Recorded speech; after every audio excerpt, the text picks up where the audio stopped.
Die meisten Menschen glauben, dass Märkte durch Wettbewerb entstehen. John D. Rockefeller glaubte das nicht. Er glaubte, dass Märkte dafür da sind, kontrolliert zu werden. Und er bewies, dass er recht hatte. Als er starb, war er reicher als jeder Mensch seiner Zeit. Und vielleicht reicher als jeder Mensch danach. Ein Vermögen so groß, dass es nicht mehr wie Geld wirkt, sondern wie etwas, das außerhalb jeder normalen Vorstellung liegt. Eine Kategorie mit nur einem Namen, aber darum geht es hier nicht. Die Frage ist nicht, wie viel er hatte, sondern was es gekostet hat. Der Unterschied lag nicht im Geld. Die meisten übersehen genau das, sondern in etwas viel Unangenehmerem. Alles hing davon ab, wie er dachte. Diese Denkweise blieb, nicht wie ein Unternehmer, nicht wie ein Investor, sondern wie jemand, der verstanden hatte, dass ein Markt kein Ort ist, an dem man konkurriert, sondern ein System, das sich kontrollieren lässt. Ab hier wird die Geschichte schwieriger zu greifen. Und die Frage bleibt, ist das Genialität oder ist es der Moment, in dem Wettbewerb aufhört und Kontrolle beginnt? John Davison Rockefeller wurde 1839 in einem Ort geboren, der ihm nichts bot, was auf diese Zukunft hindeutete. Und genau darin liegt das Unangenehme an dieser Geschichte. Keine Großstadt, kein Reichtum und kein Netzwerk, das ihm Türen geöffnet hätte, bevor er alt genug war, sie selbst aufzustoßen. Sein Vater, William Avery Rockefeller, war ein Mann, der in der Familiengeschichte eine Rolle spielt, die sich schwer mit einem einzigen Wort beschreiben lässt. Er war Händler, gelegentlich Quacksalber, der gefälschte Heilmittel an kranke Menschen verkaufte, und er war oft abwesend, tagelang, manchmal wochenlang, ohne Erklärung, ohne Nachricht, ohne das Geld zu hinterlassen, das seine Familie brauchte. Er führte ein Doppelleben und John wuchs mit genau diesem Widerspruch auf. Das war kein Geheimnis, das erst Jahrzehnte später ans Licht kam. Es war eine Tatsache, die die Familie kannte und mit der sie lebte, mit der Stille derer, die gelernt haben, dass manche Wahrheiten lauter werden, wenn man über sie spricht. Was das mit John machte, ist eine Frage, die Biografen seit einem Jahrhundert stellen. Was man sagen kann, er entwickelte früh eine Beziehung zu Geld, die weit über das Finanzielle hinausging. Geld war für den jungen John Rockefeller keine Ressource, es war Kontrolle, Sicherheit. Der Beweis, dass man nicht verschwinden muss, wenn das Leben schwierig wird. Und vielleicht ist genau das der Punkt, an dem sich etwas verschob. Nicht sichtbar, nicht plötzlich, aber dauerhaft. Denn wer Geld so versteht, sucht irgendwann keine Möglichkeiten mehr. Und genau in diesem Moment beginnt Wettbewerb zu verschwinden. Er sucht nach Kontrolle. Und vielleicht ist genau das der Punkt, wird jemand so geboren oder wird er dazu gemacht? Diese Frage bleibt offen. Er begann als Teenager, seine Einnahmen und Ausgaben in einem Notizbuch festzuhalten. Und genau hier beginnt etwas, das die meisten Menschen nie entwickeln.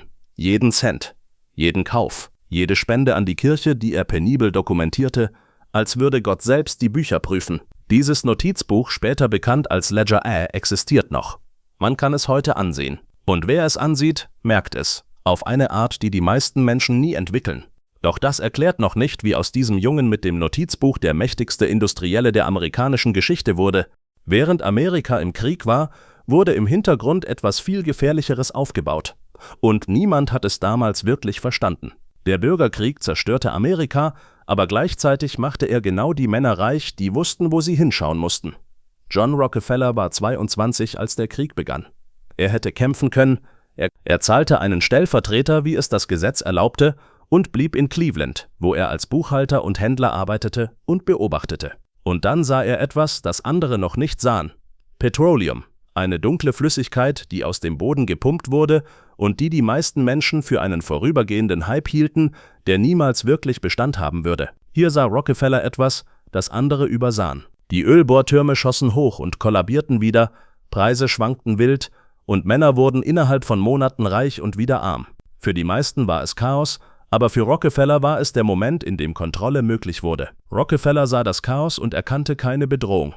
Für ihn war Chaos kein Risiko, sondern der Moment, in dem Kontrolle möglich wurde. Er erkannte eine Chance, aber nicht dort, wo alle anderen suchten. Nicht im Bohren, nicht im Zufall, sondern in dem Teil, den niemand kontrollierte. Im Raffinieren, im Transport, in der Infrastruktur. Dort begann er, das System zu schließen. 1863 investierte er in seine erste Ölraffinerie in Cleveland. 2 Jahre später kontrollierte er sie vollständig. Und 1870 gründete er Standard Oil. 3 Schritte, die nach außen klein wirkten, aber in Wirklichkeit den Beginn eines Systems markierten, das bald niemand mehr stoppen konnte. Was dann folgte, war kein Aufstieg. Es war eine Übernahme. Und ab diesem Punkt begann sich alles zu verschieben. Ab hier kippte es. Die meisten Menschen erkannten nicht, was wirklich geschah. Für sie sah es aus wie Wachstum, wie Erfolg, wie ein Unternehmen, das einfach besser war als alle anderen. Aber in Wirklichkeit begann der Wettbewerb in diesem Moment zu verschwinden. Aber Rockefeller sah etwas völlig anderes. Er sah ein System, das noch nicht vollständig kontrolliert war. Standard Oil wuchs nicht wie ein normales Unternehmen, sondern indem es systematisch alles eliminierte, was ihm im Weg stand. Und genau das war die Methode, über die niemand offen sprach, die aber jeder verstand, der einmal mit Rockefeller verhandelt hatte. Er nannte es Konsolidierung. Seine Konkurrenten nannten es etwas anderes. Rockefeller begann, Geheimverträge mit den Eisenbahngesellschaften zu schließen, und genau hier verschob sich das Machtverhältnis endgültig. Er bekam Rabatte, die kein Konkurrent bekam, und plötzlich war der Markt kein fairer Wettbewerb mehr. Nicht, weil Standard Oil mehr transportierte als alle anderen, obwohl das bald stimmte, sondern weil Rockefeller verstand, dass eine Eisenbahn, die von einem einzigen Kunden abhängt, keine Verhandlungsposition mehr hat. Und dann tat er etwas, das selbst seine Bewunderer überraschte.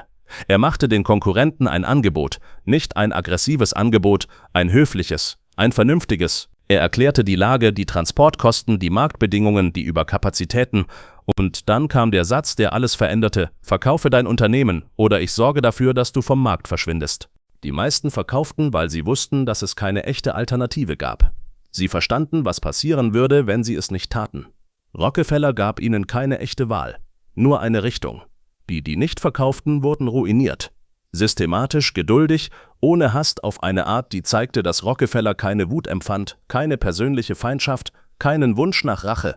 Es war keine Wut, keine Rache, nur die klare Überzeugung, dass alles, was ihm im Weg stand, verschwinden musste. Und genau das machte ihn so schwer aufzuhalten. Bis 1879 kontrollierte Standard Oil 90% der amerikanischen Ölraffineriekapazität. 90%. In weniger als einem Jahrzehnt. Und genau hier war der Markt praktisch tot. Was zu diesem Zeitpunkt niemand ahnte. Das war erst der Anfang, dann kam der nächste Schritt, den fast niemand verstand, der aber alles veränderte. Rockefeller erschuf ein Instrument, das sein Imperium zusammenhielt und gleichzeitig unsichtbar machte. Er entwickelte etwas, das niemand wirklich verstand, aber jeder spürte. Standard Oil war längst kein einzelnes Unternehmen mehr. Es war ein Netzwerk, das nach außen unabhängig wirkte, aber in Wirklichkeit von einem einzigen Zentrum gesteuert wurde: Rockefellers Gremium. Und von außen sah es nicht einmal so aus. Keine Armee, keine Flagge, kein offizieller Titel, nur Verträge, Strukturen und Entscheidungen, die niemand außerhalb dieses Systems vollständig nachvollziehen konnte. Genau das machte es für Außenstehende kaum greifbar. Was das bedeutete, zeigte sich nicht sofort. Aber plötzlich verhielt sich der Markt anders. Preise bewegten sich ungleich, Konkurrenten verschwanden. Und niemand konnte genau erklären, warum. Es war kein normales Unternehmen mehr. Es funktionierte anders, nach eigenen Regeln. Und Washington schaute zu, nicht weil niemand verstand, was geschah, sondern weil es bereits zu spät war, um es noch zu stoppen. Denn was Rockefeller aufgebaut hatte, war kein einzelnes Unternehmen mehr. Es war ein System, das sich selbst stabilisierte. Und Systeme dieser Art verschwinden nicht einfach, sie werden nur größer. Zunächst. Aber wer war dieser Mann wirklich hinter den Zahlen und den Strategien und dem System, das er aufgebaut hatte? Das ist die Frage, die seine Zeitgenossen spaltete und die Historiker bis heute beschäftigt, weil die Antwort so vollständig von dem abhängt, von welcher Seite man schaut. Seine Angestellten beschrieben ihn als fair, als präzise, als jemanden, der seine Versprechen hielt und erwartet, dass andere das auch taten.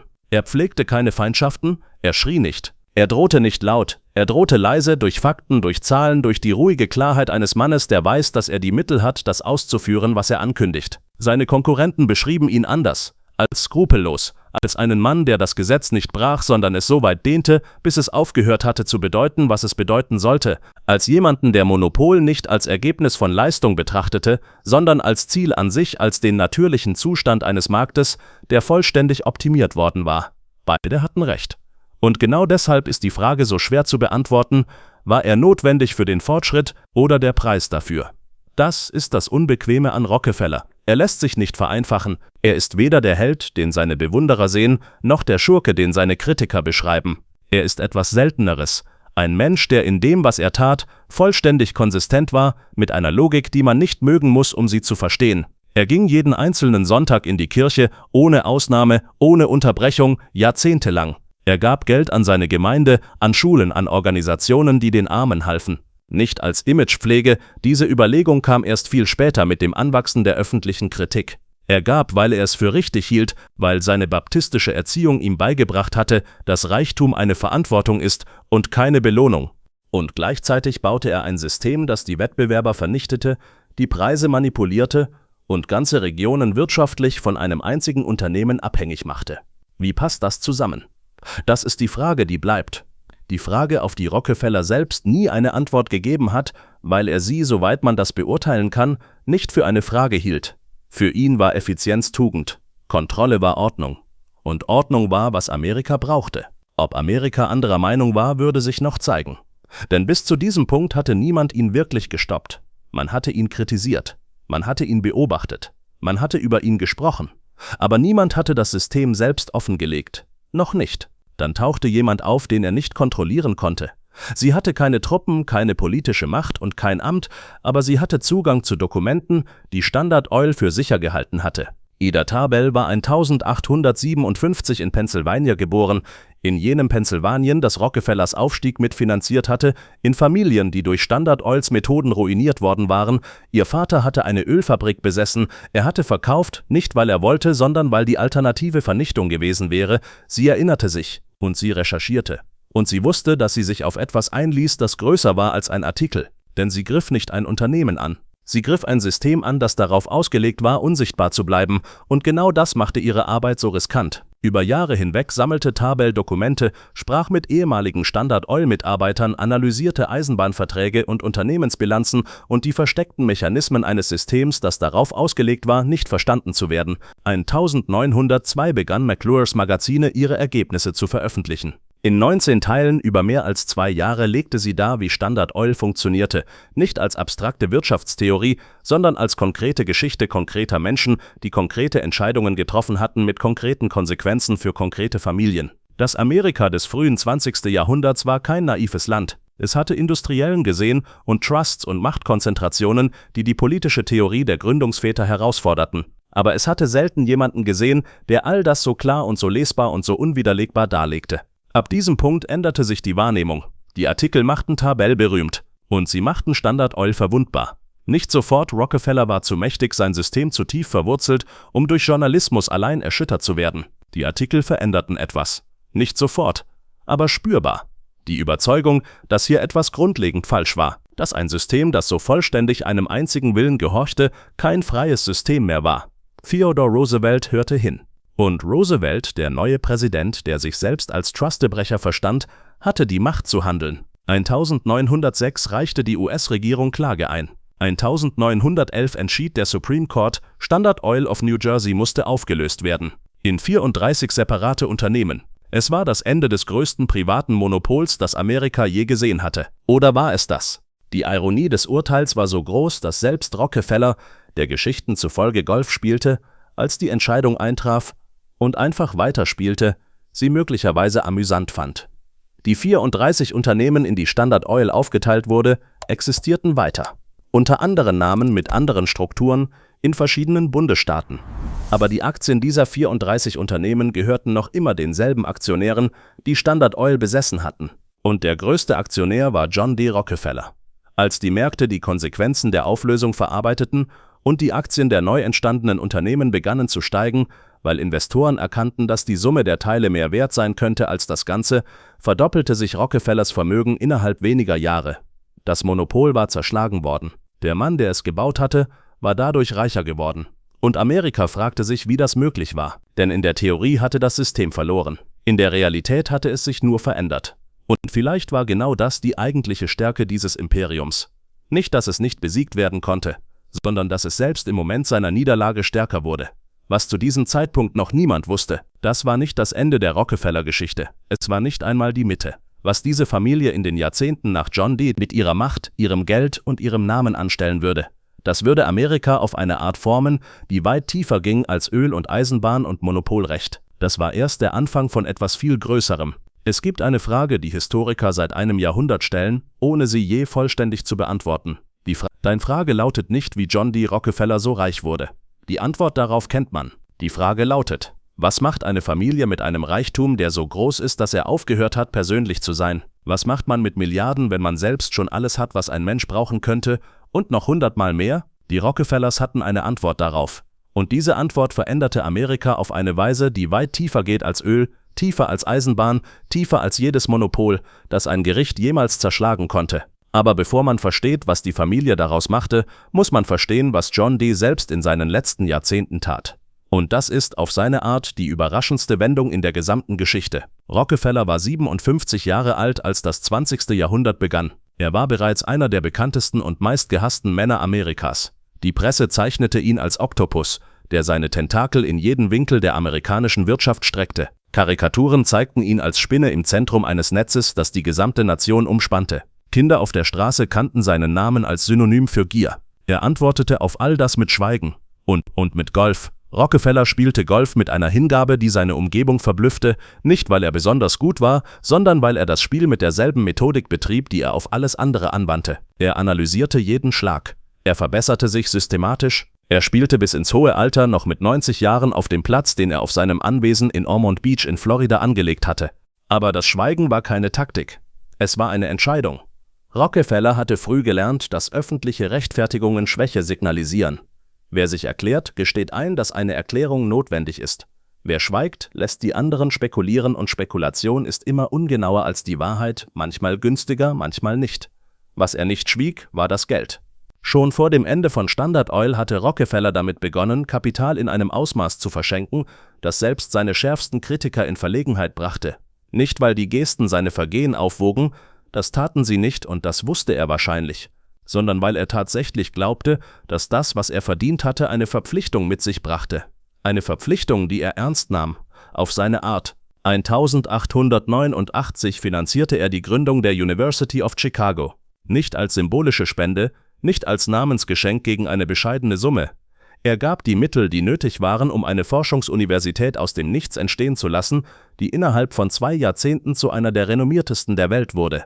Er mischte sich in die akademischen Entscheidungen kaum ein. Er verlangte keine Kontrolle. Er gab das Geld und trat zurück. Das war nicht selbstverständlich. Für einen Mann, der sein Leben der Kontrolle gewidmet hatte, war das Loslassen eine Geste, die mehr über seinen Charakter sagte, als die meisten Dinge, die über ihn geschrieben wurden. Dann kam die Rockefeller Foundation, 1913 gegründet, mit einem Startkapital, das alle bisherigen Philanthropie-Initiativen in Amerika übertraf. Ihr Ziel war formuliert in einer Sprache, die so weit war, dass sie fast bedeutungslos klang und gleichzeitig so präzise, dass sie alles umfasste, das Wohlergehen der Menschheit zu fördern, überall auf der Welt. Überall auf der Welt. Nicht in Ohio, nicht in Amerika, überall. Was das in der Praxis bedeutete, zeigte sich in den folgenden Jahrzehnten und selbst Skeptiker konnten die Konsequenz dieser Arbeit nicht ignorieren. Medizinische Forschung, die Bekämpfung von Infektionskrankheiten in Teilen der Welt, die kein staatliches Gesundheitssystem kannten, die Finanzierung von Wissenschaft in einer Zeit, in der Wissenschaft staatlich kaum unterstützt wurde, die Entwicklung von Impfstoffen gegen Krankheiten, die Millionen von Menschen jährlich töteten, Gelbfieber, Malaria, Hakenwurm. Die Rockefeller Foundation war an der Bekämpfung aller dieser Krankheiten beteiligt, in Ländern und Regionen, in denen sonst niemand finanzierte. Und genau hier wird die Geschichte komplizierter. Philanthropie in diesem Ausmaß bleibt nicht ohne Wirkung. Und diese Form von Macht ist schwerer zu erkennen, weil sie nicht zwingt, nicht droht, nicht sichtbar ist. Sie lenkt, still, langsam und oft ohne, dass jemand genau sagen kann, wann sie begonnen hat zu wirken. Wer finanziert, entscheidet. Und Entscheidungen haben Folgen. Und wer formt, wer bestimmt, welche Wissenschaft gefördert wird, welche Institutionen entstehen, welche Ideen Ressourcen bekommen und welche nicht.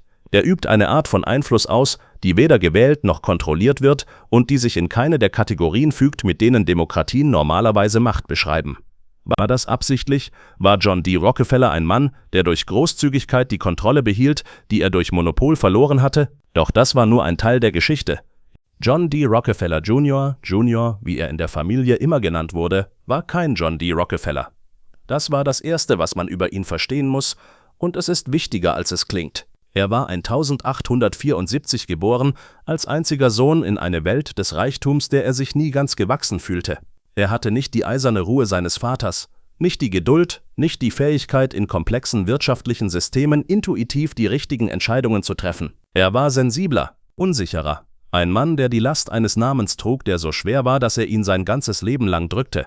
Er trat in die Fußstapfen seines Vaters, nicht weil er es wollte, sondern weil er keine andere Wahl sah. Er übernahm die Verwaltung des Familienvermögens, die Steuerung der Stiftungen, die Repräsentation eines Namens, der von Millionen von Menschen mit einer Mischung aus Ehrfurcht und Abscheu betrachtet wurde. Und er machte etwas, das sein Vater nie getan hätte. Er gestand Fehler ein. 1914 wurde in einem Bergbauunternehmen in Colorado, das der Familie gehörte, das Feuer auf streikende Arbeiter und ihre Familien eröffnet, was zu tragischen Todesfällen führte und Amerika erschütterte. Junior war nicht persönlich anwesend. Er hatte die Entscheidungen nicht getroffen, aber sein Name stand auf dem Unternehmen und das genügte. Er reiste nach Colorado, er sprach mit den Arbeitern, er hörte zu, wirklich zuhörte, auf eine Art, die seine Umgebung überraschte, weil sie echtes Interesse zeigte und nicht die kalte Distanz, die man von einem Rockefeller erwartet hatte. Er reformierte die Arbeitsbedingungen, er setzte Standards, die andere Unternehmen seiner Zeit nicht kannten. Es war nicht genug. Es konnte nicht genug sein. Aber es war real. Und vielleicht ist genau das der schwierigste Teil dieser Geschichte, dass man Fehler erkennen kann, dass man versuchen kann, sie zu korrigieren. Und dass es trotzdem nie ganz ausreicht, um das auszugleichen, was davor passiert ist. Junior widmete sein Leben dem, was er als die Pflicht des Erbes verstand, nicht das Erbe des Geldes, sondern das Erbe der Verantwortung. Er finanzierte die Restaurierung von Versailles. Er kaufte Land im Hudson Valley und schenkte es dem amerikanischen Staat als Staatspark. Er finanzierte Colonial Williamsburg, die historische Rekonstruktion der frühen amerikanischen Hauptstadt Virginias, die heute noch existiert und die jährlich von Hunderttausenden besucht wird. Er ließ den Rockefeller Center in New York bauen, jenen Komplex aus 19 Gebäuden in Midtown Manhattan, der in den Jahren der Weltwirtschaftskrise entstand und der Zehntausenden von Arbeitern Beschäftigung gab, als Amerika am Boden lag. Es war die Philanthropie eines Mannes, der wusste, dass er einen Preis zu zahlen hatte, ohne genau zu wissen, wie hoch dieser Preis war. Und während Junior zahlte, wuchsen seine Kinder heran. 5 Söhne und eine Tochter. Und in diesen Kindern in dieser dritten Generation begann das Imperium eine Form anzunehmen, die weit über das hinausging, was John D. sich je vorgestellt hatte. Nelson Rockefeller wollte Präsident werden. Das war kein Geheimnis, es war der offenkundigste politische Ehrgeiz seiner Generation, formuliert mit einer Direktheit, die seine Mitbewerber manchmal erschreckte und immer beeindruckte. Er wurde Gouverneur von New York, 4-mal. Über 15 Jahre lang von 1959 bis 1973 war er einer der mächtigsten Politiker der Vereinigten Staaten, nicht weil er das Amt des Gouverneurs für das bedeutendste hielt, das er erreichen konnte, sondern weil er hoffte, dass es die Vorstufe zu etwas Größerem sein würde, der Präsidentschaft. Er kandidierte 3-mal, 1960 gegen Nixon, 1964 gegen Goldwater, 1968 gegen Nixon wieder. 3-mal scheiterte er, auf verschiedene Weisen und aus verschiedenen Gründen, aber in einem Grundmuster, das sich durch alle 3 Versuche zog. Nelson Rockefeller war zu weit links für die republikanische Basis und zu reich für die breite Bevölkerung. Er war ein Mann, der sowohl liberale Sozialreformen als auch konservative Wirtschaftspolitik unterstützte, eine Kombination, die in der Theorie vernünftig klang und in der Praxis nirgendwo eine Mehrheit fand. 1974 wurde er Vizepräsident unter Gerald Ford. Nicht durch Wahl, sondern durch Ernennung, ein Amt, das er annahm, obwohl es nicht das war, was er wollte, und das er 2 Jahre später wieder verließ, als Ford ihn für die Kandidatur 1976 fallen ließ. Nelson Rockefeller starb 1979 in einer Situation, die seine Pressestelle zunächst falsch beschrieb und die die Boulevardpresse wochenlang beschäftigte. Er war mit einer jungen Mitarbeiterin zusammen, als er einen Herzinfarkt erlitt. Er war 75 Jahre alt. Es war kein würdiges Ende für einen Mann, der Präsident der Vereinigten Staaten hatte werden wollen, aber es war ein menschliches. Und das ist vielleicht das Ehrlichste, was man über Nelson Rockefeller sagen kann.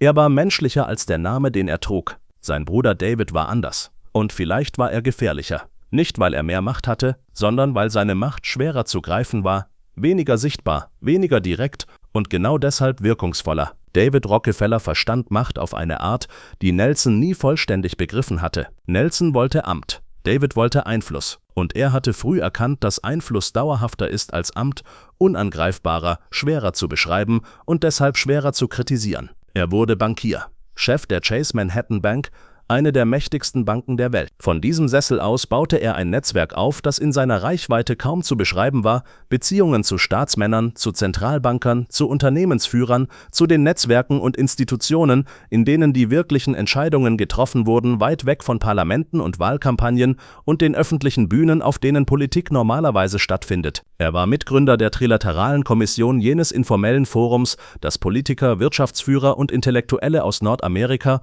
Europa und Japan zusammenbrachte, um globale Fragen zu diskutieren. Er war langjähriger Vorsitzender des Council on Foreign Relations, dem einflussreichsten außenpolitischen Think Tank Amerikas. Und genau diese Aktivitäten machten ihn zur Lieblingsfigur jener Verschwörungstheorien, die seit Jahrzehnten rund um den Namen Rockefeller kursierten. Eine Weltregierung, hieß es, eine geheime Elite, die die Geschicke der Menschheit steuert. David Rockefeller als der Architekt einer globalen Ordnung, die demokratischer Kontrolle entzogen ist. David Rockefeller antwortete auf diese Theorien mit der Gelassenheit eines Mannes, der weiß, dass er sie nicht widerlegen kann, nicht weil sie wahr sind, sondern weil Verschwörungstheorien so konstruiert sind, dass jede Widerlegung als weiterer Beweis gilt. Er schrieb in seinen Memoiren, die er mit 90 Jahren veröffentlichte, einen Satz, der viel zitiert wurde und der in seiner Offenheit überraschte: Er sei stolz darauf, ein Internationalisten zu sein, und wenn das bedeute, Teil einer geheimen Weltverschwörung zu sein, die eine integrierte globale Wirtschafts- und politische Struktur anstrebe, dann sei er schuldig und stolz darauf. Es war Ironie.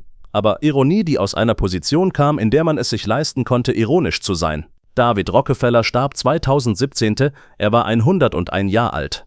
Bis kurz vor seinem Tod arbeitete er, schrieb, empfing Besucher, führte Gespräche. Er war der letzte Enkel von John D. Rockefeller I., der letzte direkte Zeuge einer Zeit, die schon längst Geschichte war, und trotzdem ein aktiver Teilnehmer an einer Gegenwart, die er mitgeformt hatte.